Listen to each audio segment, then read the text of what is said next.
ஆன்மீக பதிவை பார்த்து கொண்டிருக்கும் அனைவருக்கும் வணக்கம். இன்றைய பதிவு திருப்பாவை பாடல் 4.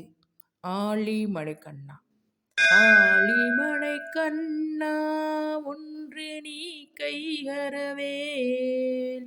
ஆழிமழை கண்ணா ஒன்று நீ கைகரவேல்.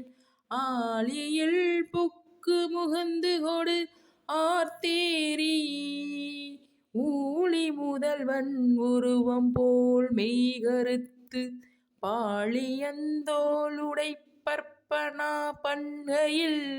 பாழியந்தோளுடை பற்பனா பண்கையில் ஆழிபோல் மின்னி வலம்புரி போல் நின்றதிர்ந்து.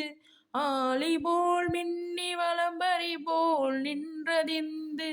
தாளாதே சார்கம் உதைத்த சரமலை போல் வாழ உலகினில் பெய்திடாய் நாங்களும் மார்கழி நீராட மகிழ்ந்தேலோர் எம்பாவாய். இப்பாடலின் பொருள்: மேகத்திற்கு அதிபதியான பர்ஜன்யனே, நாங்கள் சொல்வதை கேள். உன்னிடம் ஒரு சொட்டு தண்ணீரை கூட வைத்துக் கொள்ளாதே.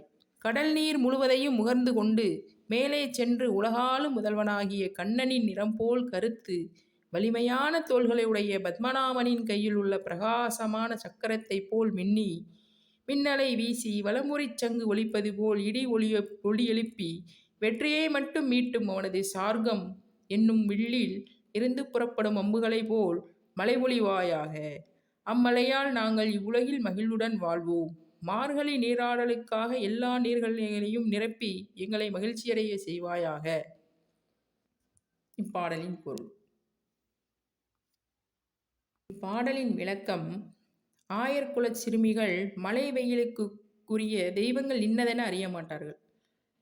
ஏன் அப்படின்னு கேட்டால், அவங்களுக்கு மழை வெயிலுக்குரிய தெய்வங்கள் யாருன்னே தெரியாது. கண்ணனை தான் அவங்க எல்லாமே தெய்வமாக நினைக்கிறாங்க. ஏனெனில் அவர்களிடம் கல்வி அறிவு இல்லை.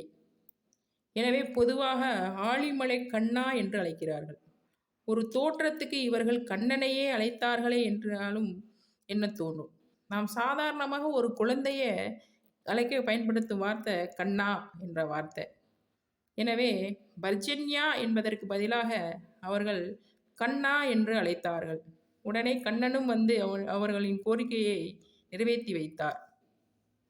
இந்த பதிவு உங்களுக்கு பிடித்திருக்கும் வகையில் உற்றார் உறவினர்கள் நண்பர்கள் அனைவருக்கும் பகிர்ந்து கொண்டு ஆன்மீக பதிவு சேனலை சப்ஸ்கிரைப் பண்ணலை அப்படின்னா சப்ஸ்கிரைப் பண்ணிக்கங்க.